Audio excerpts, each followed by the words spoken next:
Good day, all you precious people out there in Podcastville. My name is Rex Johnson. I pastor Christian Life Church right here in Austin, Texas, 4700 Westgate Boulevard. And we picked up this podcast thing because I have friends, and I love people, and I love to hear people's stories. And so we decided back in January that we would start this and create this podcast, and with the help of some wonderful, wonderful technicians and people that can engineer and make my voice sound fairly decent, we decided to bring people in that we thought would be a blessing to you. Now, we've planned these podcasts for once a month, but we have also planned to what we are going to talk about and be about in this podcast. There's a man in the Word of God who's one thing that he stood out for, the thing that he shined about was only one thing. He changed the flag of a tribe of Israel from a serpent to an eagle.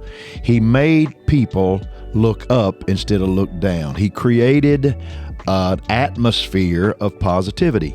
Now, it didn't work on some of those people, and positivity don't work on everybody today. But we try to make what we do here something that is lifting, something that will elevate, something that will put you in a different dimension of thinking. Because I've always believed that when you wake up in the morning and you see God and see the open heaven, you can't have anything but a great day. So today, we're going to share with you somebody that I admire, I love him like a son. He worked here for a number of years, and we're going to introduce him to you today. He was with us this last weekend and ministered brilliantly in the church here, and I was popping buttons over there where I sat because I realized the story, his life, and the lessons that he has learned, and the lessons he brings to people now because of what he has learned. And so today, without any further ado, I want to bring to you my guest, pastor of Acacia Church in Baton Rouge, Louisiana. Would you please welcome Pastor Russ Cripps? Pastor Cripps, how you doing, buddy? I am doing absolutely fantastic, sir. How are you? Well, I'm all right. I got through the beginnings. And so here we are today, and thank you for staying over. You drove here. You kind of came on a little R&R. Yes, sir. To Austin, because Austin, when it gets a hold of you, it's hard to let go of it. It gets in your blood. It absolutely does. It does. And so y'all came, and when I discovered you were coming here several months ago, of course, we talk all the time. And, yes, sir. And this man writes me cards. He writes me cards, and we'll get into that after a while.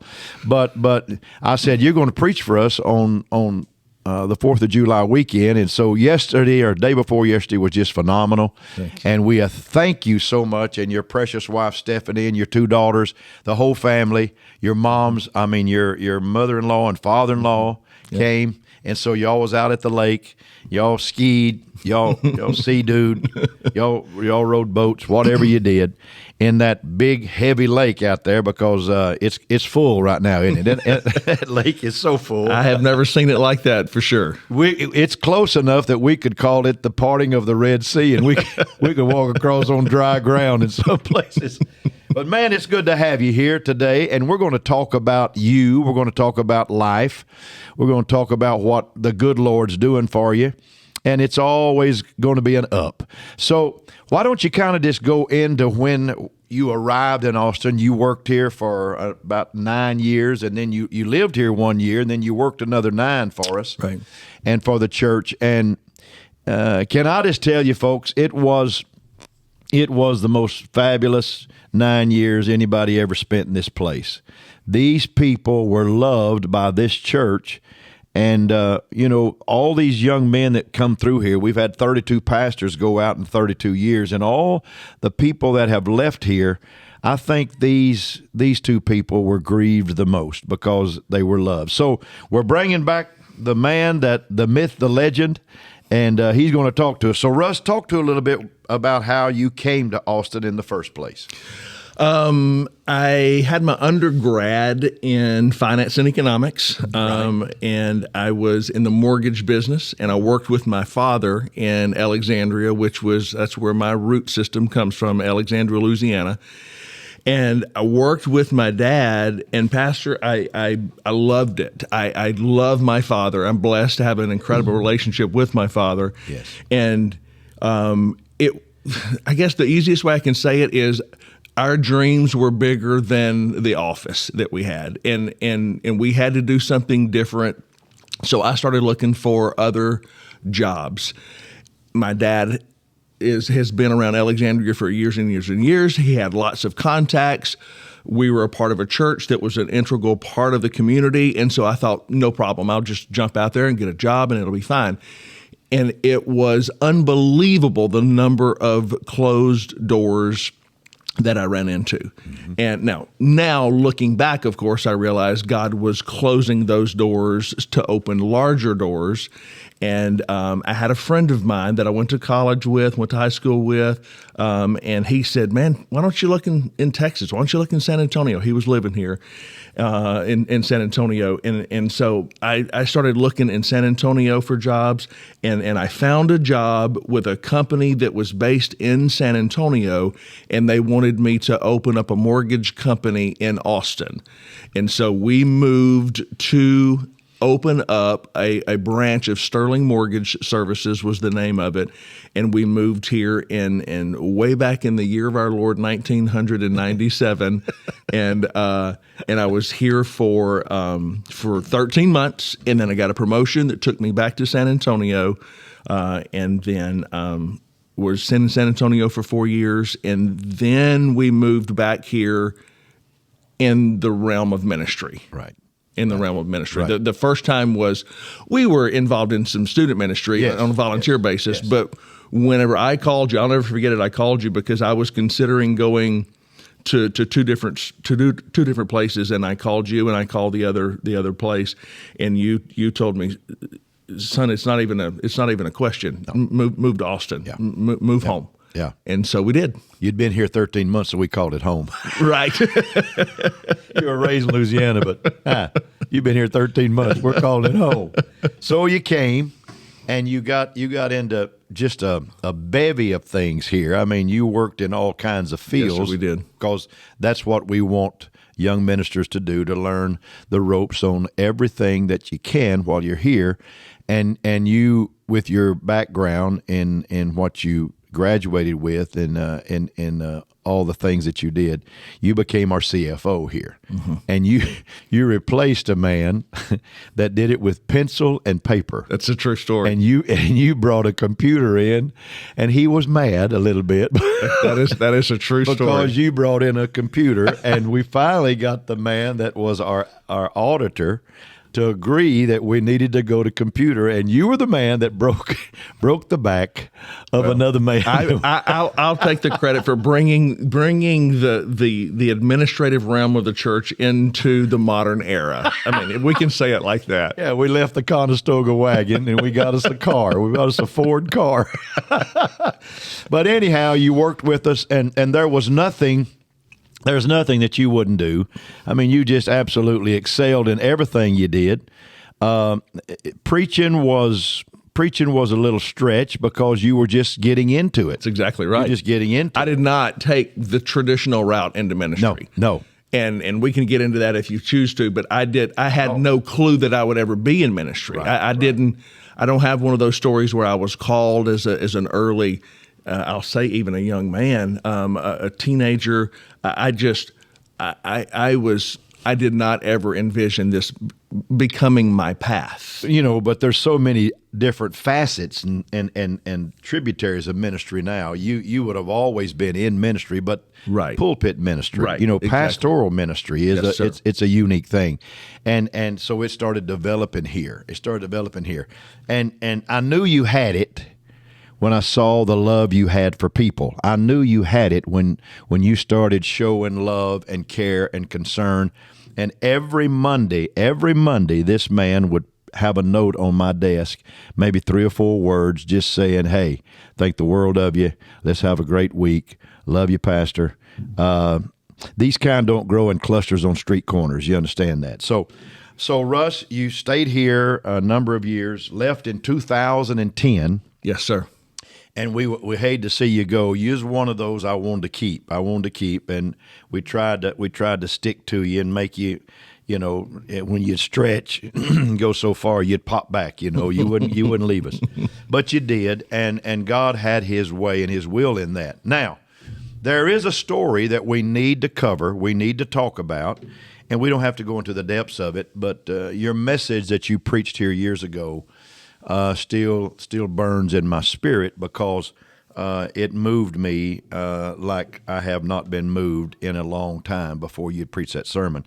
But the reason, after you ministered here for almost 9 years, and then plus living here a year, so about 10 years, after that happened, after you ministered to us, it absolutely gave us all the reason why and the understanding why you needed to go to Baton Rouge. So why don't you kind of just share a little bit of that on this podcast today and help people out there maybe that are looking for help? Okay.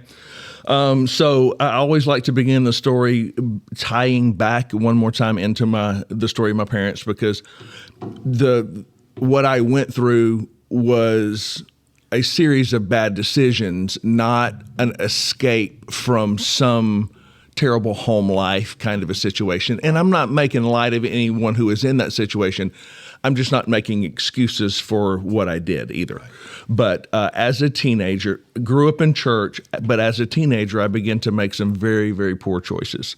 Long story short, by the time that I was a senior in high school, Pastor, all kinds of alcohol, but a lot of drugs as well, and not just some leisurely things, just some very hardcore things that I chose to mess you up. Yes, sir. I chose to get into.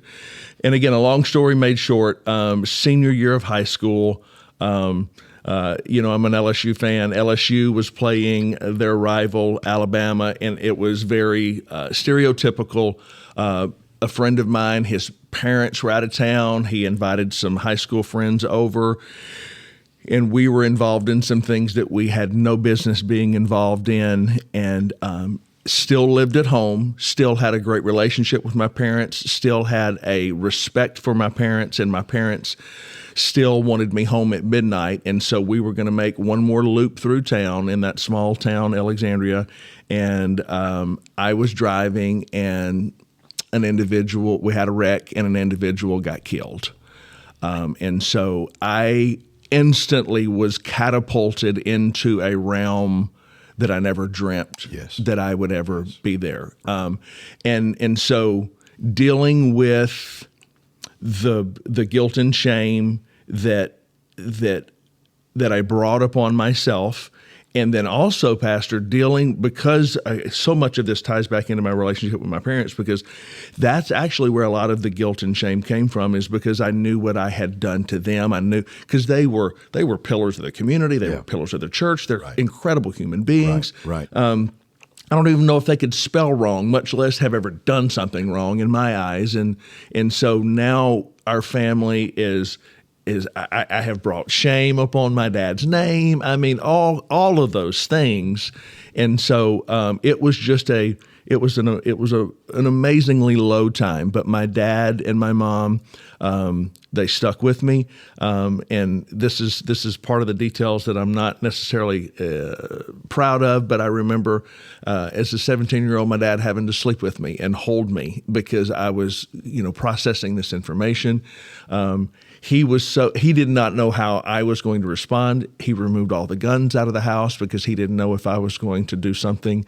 It was just catastrophic in all of the ways. And then, of course, the damage that I had inflicted upon another family of the deceased. And so it was a bad deal. It was a rough stretch. And I thought, for sure, Pastor, I thought that I had done something that would mark me for the rest of my life. I was convinced that I would be that guy for the rest of my days. Right.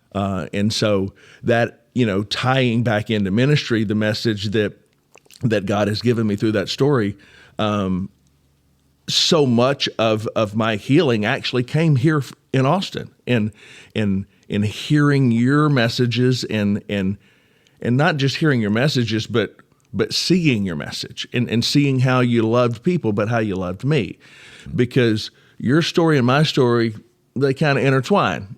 And so you brought me in with the tentacles of my story that connect with your story.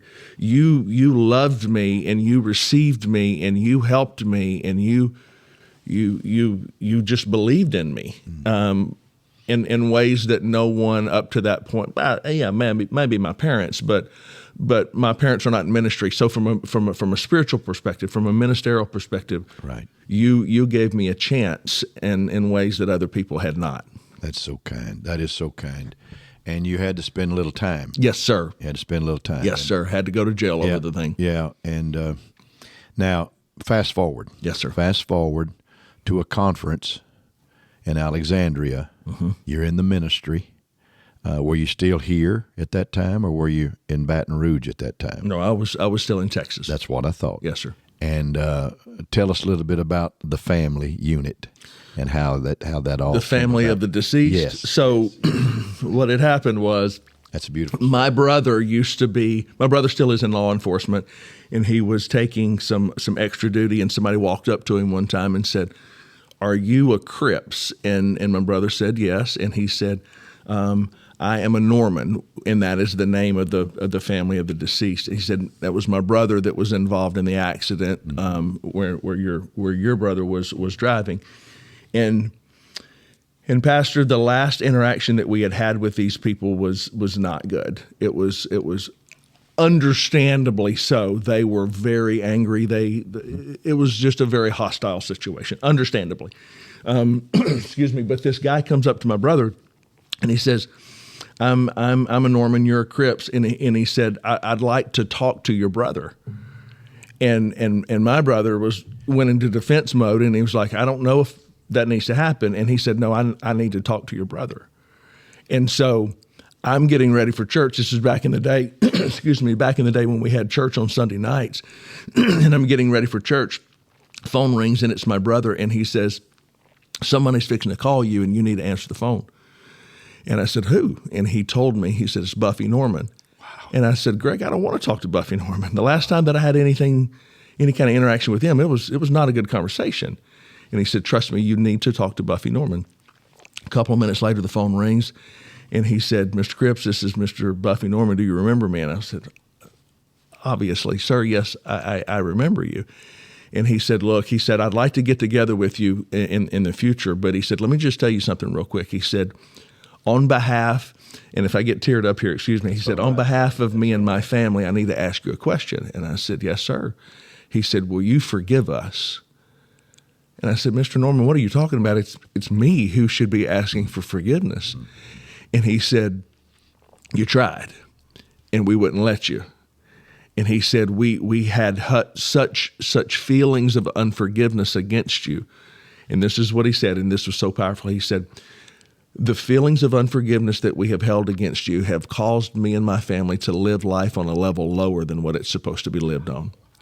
And he's not a spiritual man. This is just something that God was working on him with. Mm-hmm. And so he said, "The next time you're in town, let's get together." And so we did. We got together. And then that leads up to the conference. The pastor that runs this conference had heard about this story and brought us to this conference, and we worshiped together. We stood on the second row. Man, I'll never forget it. I can't believe that you brought this up, because this was back in the day when I think it was Hillsong had a song called "The Healer" or "Healer." I believe that you still heal. And we stood on the second row, and me and Buffy Norman held hands in worship as this song was sang. And it was, man, you talk about a moment of reconciliation. Yeah. It kind of buried it. It put it away. It put it away and gave you a breath of fresh air and a new beginning, although you were already in the ministry. And one of the reasons that you left here, Austin, Texas, the home of the Horns, and you went to LSU. Home of the Tigers. What do they call them? They're the Fighting Tigers. The Fighting Tigers. Yes, okay. sir, of LSU. And you went couple there. of national championships, at least. But we don't have to get into that. You said 3 the other day. But the reason you went there is because, and I love this, was what you told our congregation, I want to go back where I took a life, Yes. and I want to go and bring people to life. Also, I wanted to get a pardon, and I wanted to just not forget, but just do my best to move forward in life, and so I wanted to try to get a legal pardon, and so in the state of Louisiana,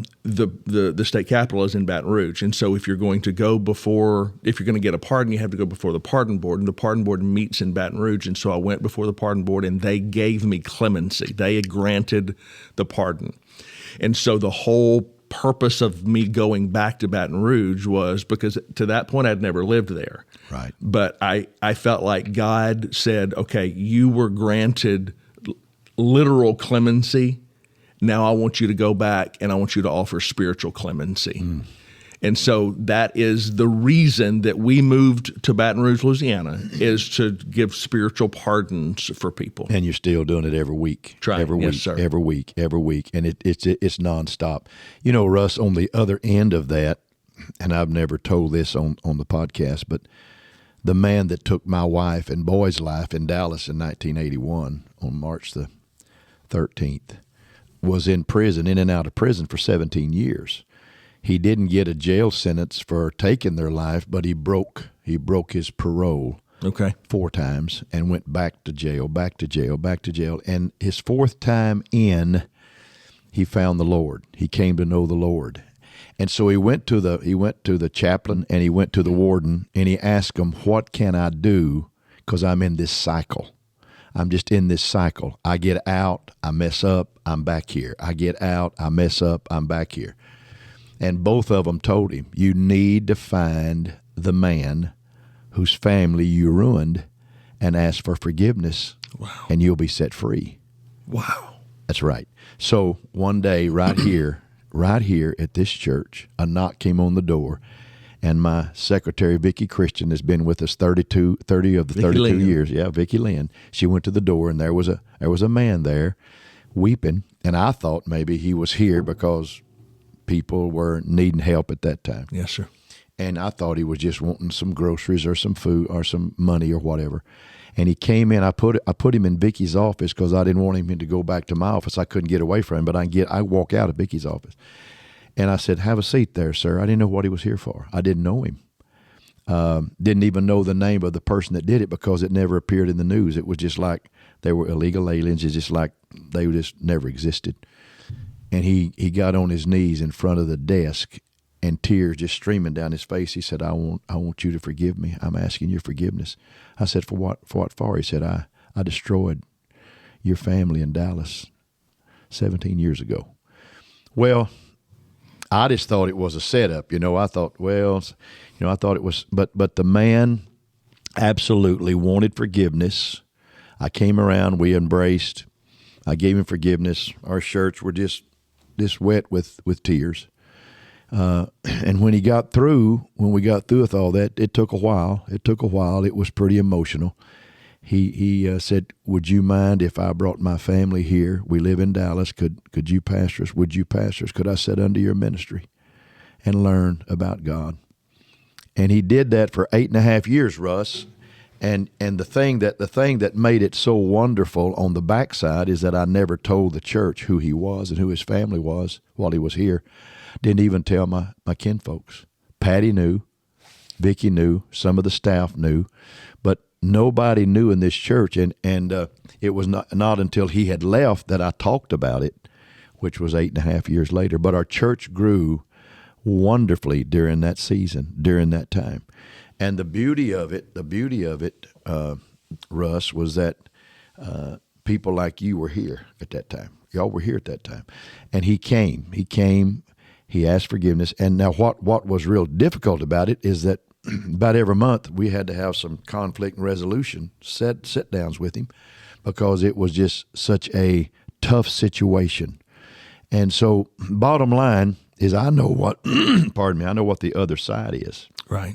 I know what forgiving that is. Right. And you know what receiving that Yes, forgiveness. sir. And yeah.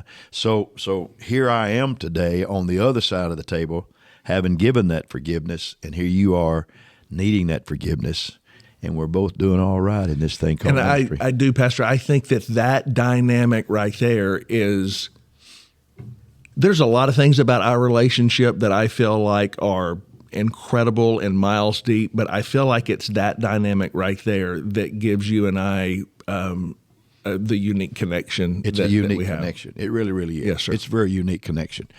And I really, Russ, I applaud you. I know you're doing well down there. I'm going to come down next month or 2 months from now. Yes, sir. And minister for you. And I'll give you some notes, something that you can preach. Oh, down man, there. Thank you so much. I want something that'll go over, Oh, dear Lord. Okay, now let's talk a little bit. Let's talk a little bit about your family. Tell us about Steph. She's pretty educated. Yes, sir. You have to keep getting education to get around her, above her, because she's pretty sharp. That's right. And you can't put over on her what you can put over on some people. Right. She's and tell us about your girls. One of them, Riley, was just an infant when y'all came in 1997. Yep. And here you are today, and you're a grandpa. That's right. Okay, talk a little bit about your family. So Steph and I got married over 3 decades ago, so it's hard to believe that she has had access to this now for 3 decades. I mean, how blessed is she to be able to have that? But yeah, we've had a great relationship. We still do. We've got 2 wonderful kids. I've got a coffee cup. I wanted to have it out here today. Somebody gave it to me. It says on it, "With a body like mine, who needs hair?" There you go. So, Patti, this is yours. Go ahead. So, yeah, married for over 30 years, which is crazy to say out loud, because when we got married, I don't know if we had the capacity to think or realize that time would go on for 3 decades, that we were so young, but God's been good. And yeah, we've got a 30-year-old daughter who lives in Columbus, Ohio. And she has a son who is, I think, 10 months old now. And they gave him, as you would say, they gave him a namesake. His name is Dean Russell. And so that, of course, that has a special place in my heart, because I'm a Russell and my father was also a Russell. And then we've got Riley. Call him Trey? We should, right? But that's Reagan, and she's up in Ohio and doing very, very well. Married a great guy, and she is pleased with her choice. They're happy. You can look at them and see that they're happy together. Good. And then Riley is our youngest, and she's 25 now. She is married to Jonathan, and they have a little one called Rouge LeRae, and she is I think she's about 20 months at this point. Just getting into everything. And somebody asked me, I was down at something in Miami a couple of years ago, 3 or 4 years ago, and another pastor friend of mine asked me, we were talking about church and life and all kind of things, and he said, what are you most proud of? It was a group setting, and I raised my hand and said, I'll go first. And I said, my family. Like, I am most proud of my family. Yes. And I guess I would say that Acacia is second. And if I can be honest, I think it's a distant second, because I just really love my family. And Steph and I have worked very hard to have the family that we have and the relationship that we've had and raise the children that we have. Yes. Because you've got a great family as well, but that doesn't come easy. You've got to work. You've got to stay consistent on the days that you don't feel like staying consistent. Right. And I think that is what a lot of parents don't do is one day they're all in, one day they're non-existent, and that inconsistency just puts some things into their children. That's a different story, but I'm blessed. We have a great relationship with our children. We love to be with them. I think it was Andy Stanley say it like this. He said, you need to raise your children in a way that whenever they're older and they don't have to, they still want to come around and be with you. Yes. And I see that in your family very much, and I feel like that's in our family as well. But we've got a great relationship with them. Talk to them every day. FaceTime is a beautiful thing. Whenever they missed God's will and moved away from us. Well, ours didn't even get to consider the will of God. Patti saw to that, and every Sunday night, without fail, we had yesterday, July the 4th, we had a wonderful time over at Brad and Cass's, and one of our daughters is on a little vacation with her family, and they called and said, "What are y'all doing? Give us what you're doing right now." Right. And every Sunday, so Sunday night we had a togetherness, and then Monday we had a togetherness, and I said, "Can we call off Sunday night and just do Monday?" No, we're going to do Sunday and Monday. Yeah, we may kind of get that from you, because sometimes Reagan or Riley will call us and they'll say, "How was the grocery store?" Like we hadn't talked to them, but they're tracking us. They're looking at their phones, looking at our phones, and they know where we are and what we're doing. So I don't know if that's close or creepy. I mean, you can call it whatever you want, but it's somewhere between it. Which is closest first in the dictionary. Okay, Russ, you're awesome. The church loves you. You're loved here. You're loved in Baton Rouge. Let's talk. Let's have a little fun here to wrap this thing up. First of all, I want to say that this guy brought a tremendous humor to our office.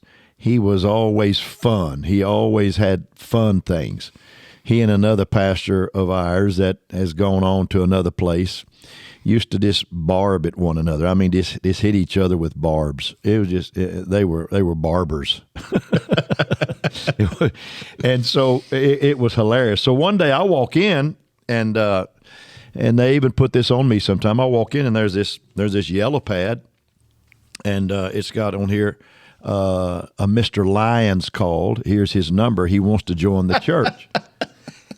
And so Lyons. So I picked up the phone and I dialed that number, and the person on the other end said, "Austin Zoo, may I help you?" And I realized I'd been punked. I had been punked by this one right here. And then I'll never forgive him. We talked about forgiveness a while ago, but this one I think can go to heaven. It's too far. It's too far.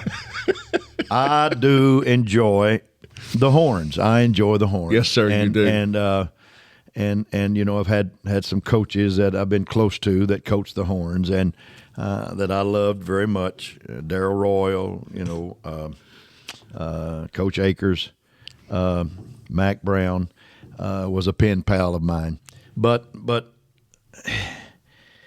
in 2005, we had this quarterback here named Vince Young. I've heard of him, yes. Oh, you have? I Okay, have, well, yes. I'm glad you've heard of him. Yes, sir.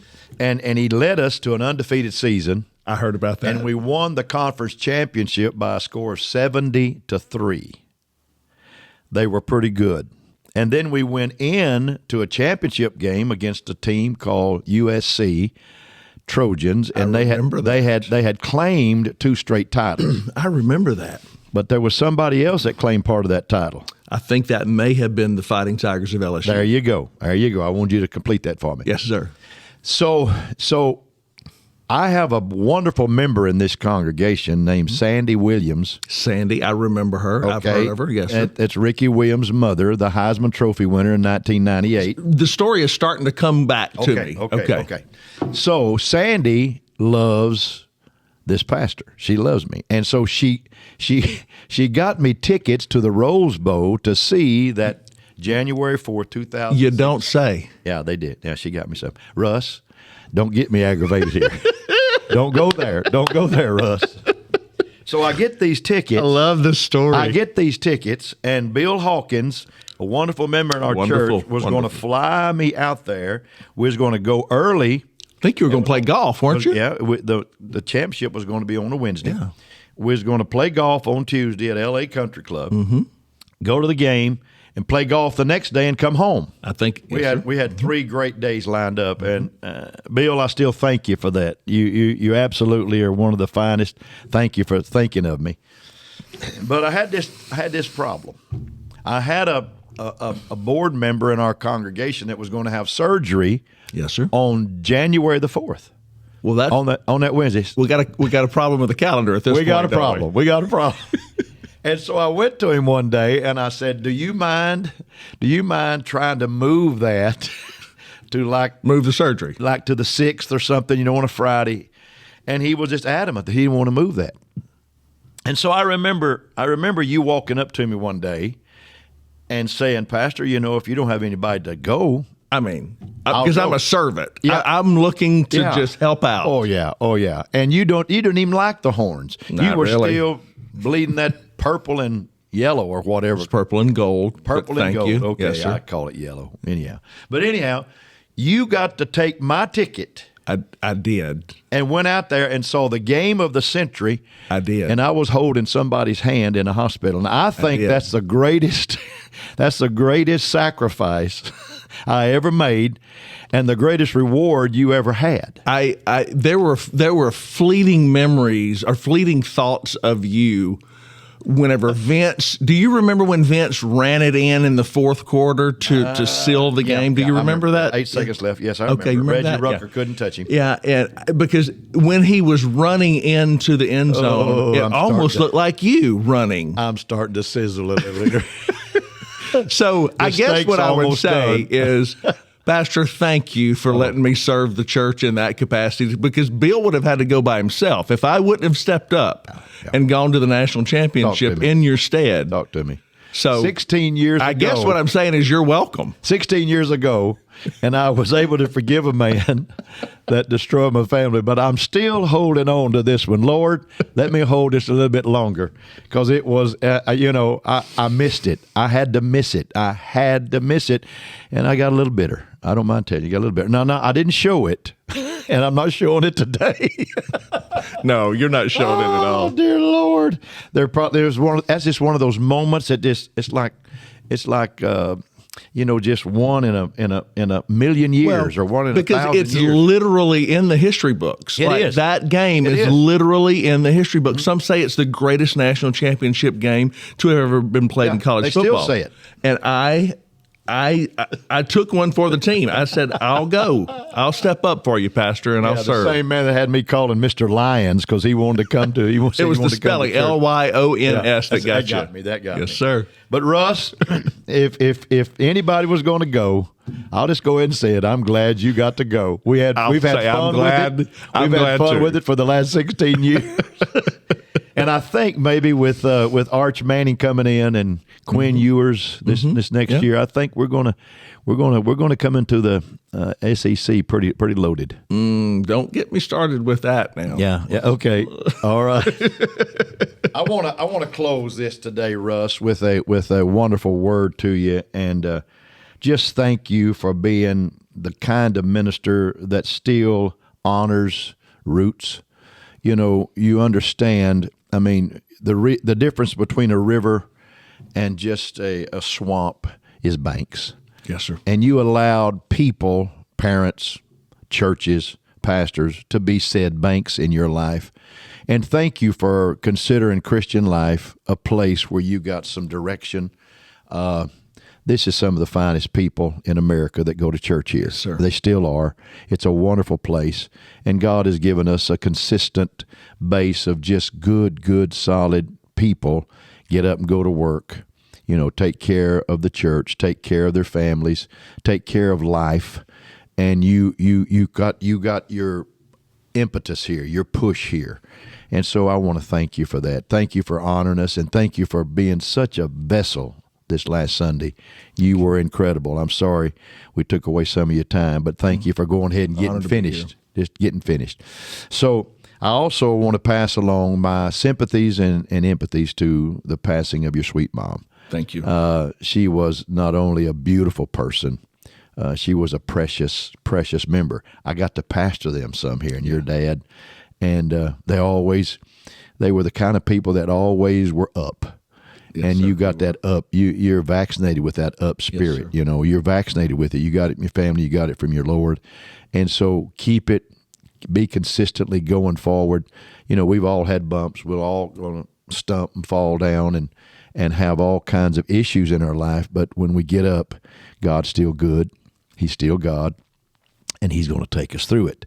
And so I admire you. I love you from the bottom of my heart. I want you to leave us something here in passing in the close of this, something that maybe you have grasped in your life that you'd like to share with the people out there. Okay. Two really quick things is I would say how you, this is not only how you were a boss to me, but how you're also a pastor to people. And again, I think that this speaks to our relationship is you know me, K-N-O-W, and that allows you to know me, N-O. Because of our relationship, you have told me no, and you have been a bank for me that has kept me where from making a mistake, and I appreciate that. So I feel like that it's just important for people to understand that the N-O part of that comes from you knowing me, and that allows the other part to happen. And so thank you for that, and thank you for pastoring like that. And then what I would say in conclusion is something that I've learned from you more than anybody on the planet, and it's what we try to do at Acacia. It's how I try to live my life, and that is just very simply, grace is very big. You've taught me that grace is different from what I understood it. And I got a quick closing story. Acacia has been able to partner with something called Louisiana Parole Project, and it is an organization that deals with individuals who have been incarcerated for more than 40 years. Yeah. Not just a couple of months, not just a couple of years, not even 20 years. 20 years prison sentence is a serious thing, but this is people who have been in usually Angola for more than 40 years. Not long ago, a gentleman came in by the name of Mr. Leroy, and he had been sentenced for murder, probably 16, 17 years old, got sentenced to life, and he had been in Angola for this entirety. And his first week out of Angola, he comes to Acacia. It happens to be a Sunday that we have baptisms, water baptisms, and this gentleman begins to pray. Mr. Gerald brought him, and he begins to pray with Mr. Gerald, and Mr. Leroy surrenders his heart and his life to the Lord for the first time in his life. Oh, my goodness. And so it was just a monumental day. I mean, just a monumental day. First time in his life he had ever repented of his sins. First time in his life he had ever called upon the name of the Lord. It was just that kind of a day. And Gerald said, we got that tank out. You might as well go and get in that water. And so he comes in, and we have to wait because he's the last guy because he wasn't planning. It was just, anyway, he comes in, and Pastor, he sits down in that water, and it hits me that in that moment that he is, that the spiritual playing field is level. And I remember, and I'm not saying this because you're in front of me, but I remember thinking, in this moment, Mr. Leroy's spiritual status is the same as Pastor Johnson, because you're my pastor, and I look up to you, and I just remember thinking, how great is it that God trusts us to send us Mr. Leroy, that we could take part in this right here, and this is as great as that is. Here's what I hope to communicate is, you have taught me that there's a lot of Mr. Leroys out there. Yes. And Acacia tries to be the kind of place that Mr. Leroy would feel welcome and feel at home, but I have learned that from Christian Life. I have learned that from Pastor Jay and the people that call this church home, because it's not just something that you literally and metaphorically preach. It's something that the people of this church live. Right. There's a lot of Mr. Leroys out there. Wow. And grace is big, and we get to be a part of what God is doing in their life. And that's on my lowest day, if I can hold on to thoughts like that, it just keeps me going. Yeah. The law came by Moses, grace and truth came by Jesus Christ, and He fulfilled the law. Yes, sir. Russ, and all you folks, do you understand why we kind of wanted to hang on to Him? We kind of wanted to put something sticky on Him so we could pull Him back, Russ Cripps is a dynamic person. He loves God. You hear that. He knows the depths of the Spirit because he has been in the depths of despair, and God has brought him out. So what a joy today for all you people to get to hear what this man had to allow. I'm going to bless you now, and we're going to conclude this podcast. Thanks for tuning in. This is going to be a wonderful podcast for everybody. So I bless you today in the name of the Lord. I bless you coming in. I bless you going out. I bless favor on you. I pray favor for you. I ask God to heal your family, heal your heart, heal your spirit. May the glory of the Lord abide, and may glory be on your house. In the name of the Lord. We'll see you next month. If you're in Austin, please come check us out. We're at 4700 Westgate Boulevard. We'd love to have you. If you come through on your way, just stop by, and we'll make you feel very welcome. Love you all. God bless. Have a super day. Thanks, Russ. Thank you, sir. Let's give this man a hand. All right. God bless you. Thank you.